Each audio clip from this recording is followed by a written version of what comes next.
बांग्लादेश के बाद क्या इंडिया के हिंदू खतरे में? क्यों एक पीसफुल प्रोटेस्ट कन्वर्ट हुआ वायलेंस में? क्यों एंटी नेशनल एजेंडा फैलाया गया? क्यों हिंदू लोगों को टारगेट करके उनके घर जला दिए गए, उनको मारा गया, उनको पीटा गया, उनके टेम्पल जला दिए गए? क्यों इंडिया में जो लोग प्रोटेस्ट कर रहे थे फिलिस्तीन के लिए वो इस मुद्दे पे बात नहीं कर रहे? आइए चलिए इसकी गहराइयों में डुबकी लगाते हैं और थोड़ा सच जानते हैं।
बांग्लादेश में कई जगहों पर हिंदू समुदाय को निशाना बनाया गया है। ये बड़ी खबर वहां से मिल रही है। अवामी लीग से जुड़े हुए 2 हिंदू नेताओं की हत्या कर दी गई है। विरोध प्रदर्शन के दौरान हिंदुओं के घरों और मंदिरों पर भी हमले हो रहे हैं। विशेष रूप से इस्कॉन और काली मंदिरों को निशाना बनाया जा रहा है। आपको ये भी बता दें, हरधन रॉय नामक हिंदू पार्षद को रंगपुर में मार डाले जाने की खबर है। बताया गया कि वहां हिंसा की आड़ में हिंदू पत्रकार की भी हत्या हुई है। रायगंज प्रेस क्लब को घेर कर प्रदर्शनकारियों ने पत्रकार प्रदीप कुमार भौमिक को भी मार डाला है। इस कहानी की शुरुआत हुई थी मार्टिन आइलैंड से। यूएसए मार्टिन आइलैंड को अपने कब्जे में करना चाहता था क्योंकि इस दुनिया का 80% ट्रेड मार्टिन आइलैंड से ही होता है। जो बाइडेन साहब को लगा कि मार्टिन आइलैंड्स को अपने कब्जे में करके वो दूसरे कंट्रीज को इकोनॉमिकली कंट्रोल कर सकता है। जैसे हम अपने घर की रक्षा करते हैं वैसे ही आवामी लीग पार्टी की लीडर शेख हसीना अपने देश की रक्षा के लिए यूएसए को एकदम साफ साफ मना कर दिया। जैसे सास की बात बहू नहीं मानने पर सास चिढ़ जाती है, वैसे ही अपने जो बाइडेन भाई साहब सास की तरह चिढ़ गए। इस सीन के बाद USA Dhaka university, Jahangir university और ऐसे टोटल 5 यूनिवर्सिटी जिसे आप स्क्रीन पे देख रहे हैं, इनको हेवीली फंडिंग देना शुरू कर दी क्योंकि बांग्लादेश में एक डेजिग्नेटेड टेररिस्ट ऑर्गेनाइजेशन है जमात इस्लाम। इस टेररिस्ट ऑर्गेनाइजेशन का एक स्टूडेंट्स विंग भी है कॉल्ड इस्लामी छत्तर शिविर ICS।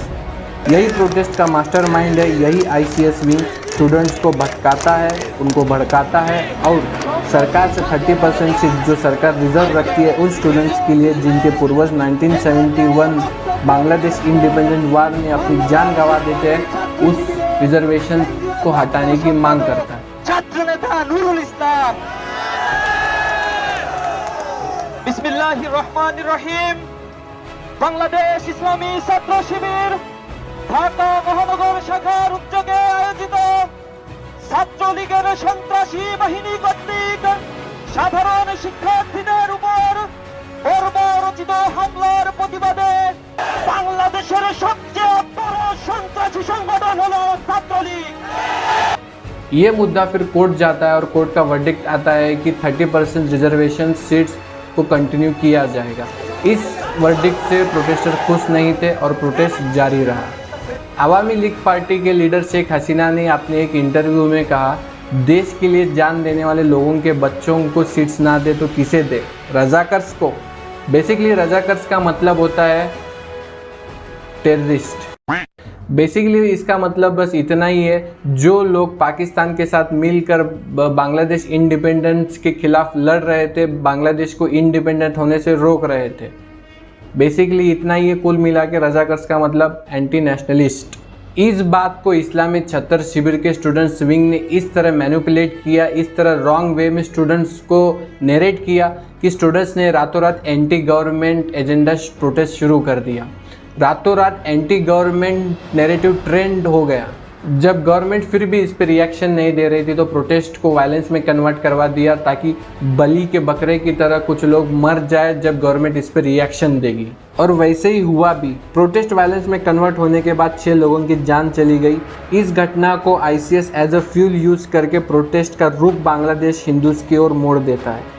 इन टेररिस्ट ऑर्गेनाइजेशन से इन्फ्लुएंस होकर स्टूडेंट हिंदूज़ को टारगेट करने लगे, उनके घर जलाने लगे, उनको मारने लगे, हिंदू टेम्पल्स को गिराने लगे। जब हमने इन सारी कड़ियों को जोड़ा तब पता चला कि जमात इस्लाम ऑर्गेनाइजेशन और USA मिलकर इंडिया से बदला ले रहे थे। बेसिकली USA चाहता था कि इंडिया रशिया से फ्यूल्स और वेपन्स ना खरीदे।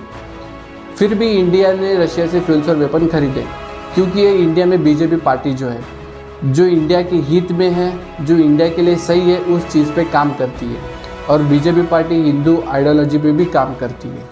जमात इस्लाम को भी अपने हार का बदला लेना था क्योंकि इंडिया ने सपोर्ट किया था बांग्लादेश को 1971 में। तो मेनली हिंदूज़ को टारगेट किया गया बदला लेने के लिए। अगर आप देखोगे ना, यही सेम स्ट्रैटेजी इंडिया में हुए फार्मर प्रोटेस्ट में भी यूज़ की गई है। जो प्रोटेस्ट गरीब किसानों के लिए चल रहा था वो अचानक वायलेंस में कन्वर्ट हो जाता है और एंटी गवर्नमेंट प्रोटेस्ट चलने लगता है। ये प्रोटेस्ट जमाई यूनिवर्सिटी और JNU यूनिवर्सिटी से हैंडल किया जा रहा था और वहाँ से इन प्रोटेस्ट को भड़काया जा रहा था। किसी भी आंदोलन की आग को जलाए रखने के लिए एक चेहरे की ज़रूरत होती है। अब इंडिया के केस में भी जब इंडियन गवर्नमेंट ने फार्मर लॉज को रिपील कर दिया था, धीरे धीरे आंदोलन की आग बुझ रही थी। पता नहीं नोवेयर एक चेहरा सामने आता है और इस प्रोटेस्ट का वो चेहरा बनता है अमृतपाल सिंह। इनफैक्ट इस बंदे के आने के बाद ही दंगे फिर से बढ़ने लगे। जो प्रोटेस्ट गरीब किसानों के लिए था वो अचानक से एंटी गवर्नमेंट प्रोटेस्ट बन गया। पुलिस के ऊपर अटैक्स होने लगे, बैरिकेड्स को तोड़ने के लिए मॉडिफाइड ट्रैक्टर्स बनने लगे। दिल्ली चलो मार्च में कुछ किसानों ने ट्रैक्टरों को हथियार की तरह इस्तेमाल कर लिया है। नुकीले रॉड लगवाए हैं। लोहे के ये रॉड इतने मजबूत तरीके से लगाए गए हैं जिससे किसान सुरक्षा में लगे पुलिस को नुकसान पहुंचा सके। पुलिस की बैरिकेड को तो तोड़ सकते। वहाँ फिर शर्जील इमाम की आज़ादी के नारे भी लगने लगे। देश विरोधी काम करने वाले, भारत तेरे टुकड़े होंगे जैसे नारे लगाने वालों के सपोर्टर्स किसानों के मंच का इस्तेमाल कर रहे हैं। PM को ओपन डेथ थ्रेट्स दिए जा रहे थे। आने वाले 2-3 साल में ना आपको खबर मिलेगी मोदी जी मारेंगे। और तो और लाल किले में इंडियन फ्लैग को हटाकर रिलीजियस झंडा तक लहराया गया। यही सेम स्ट्रैटेजी बांग्लादेश के केस में भी यूज की गई। पता नहीं अचानक कहां से एक चेहरा सामने आता है, नाहिद इस्लाम, जिसको बांग्लादेश के पीस प्रोटेस्ट का एक चेहरा बना दिया जाता है। और तो और ह्यूमन राइट्स डिफेंडर का फ्रंट लाइन टैग दिया जाता है। जब शेख हसीना इस प्रोटेस्ट को काम करने के लिए नाहिद इस्लाम को बुलाती है तो ये महाराज जाते ही नहीं, उल्टा ये स्टेटमेंट पास कर देते हैं, अभी तो बस लाठी उठाइए, आगे बंदूकें भी चलाएंगे। और याद रहे, यही नाहिद इस्लाम पीस प्रोटेस्ट का फरिश्ता है। अगर गौर से देखें, इंडिया में चल रहे प्रोटेस्ट और बांग्लादेश में चल रहे प्रोटेस्ट, इन दो कहानियों में सिमिलरिटीज़ बहुत है। हो सकता है इन दो कहानियों का एक ही राइटर है, USA, अपने जो बार्डिन बाई। आगे दंगे इतने बढ़ गए कि बांग्लादेश की PM शेख हसीना को देश छोड़ के जाना पड़ा। तो डायरेक्टली बांग्लादेश का कंट्रोल बांग्लादेश मिलिट्री के हाथ में था।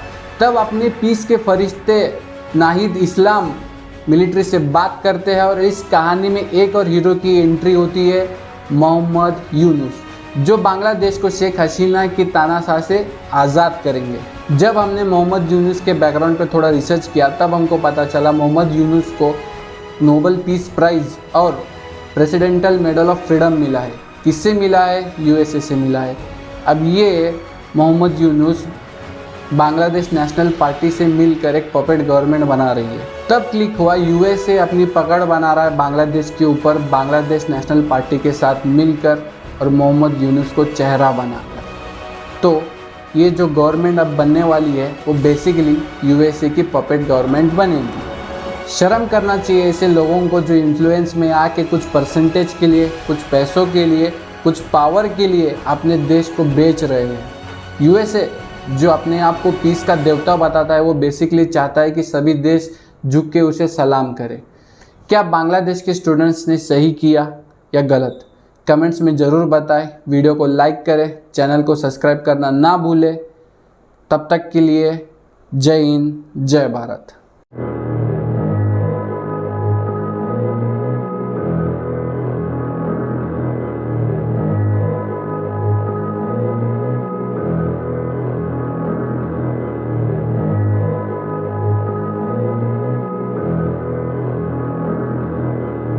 इस दुनिया की बकचोदियों से तंग आ गया हूँ, कहीं खुलेआम भ्रष्टाचार, माँ बहनों पे अत्याचार, सब झूठे दिखावे का बाजार, ये सब है अत्याचार। क्यों नहीं बनते तुम आज्ञाकार, सब मोह माया की दुनिया क्यों भूल जाते हो? क्या लेके आए हो, क्या लेके जाओगे? अंत में खुद को अकेला पाओगे। इस दुनिया में कर्मा सिस्टम एग्जिस्ट करता है भाई, हम सबको अपना कर्म भोगना ही पड़ेगा। अंत में बस इतना ही कहना चाहूँगा, सतर्क रहें, सावधान रहें, इस दुनिया के चुतियापे से बचे रहें। बाकी सब तो सेट है, गुरु भाई बेस्ट है। बोलो मेरे साथ, जय श्री राम।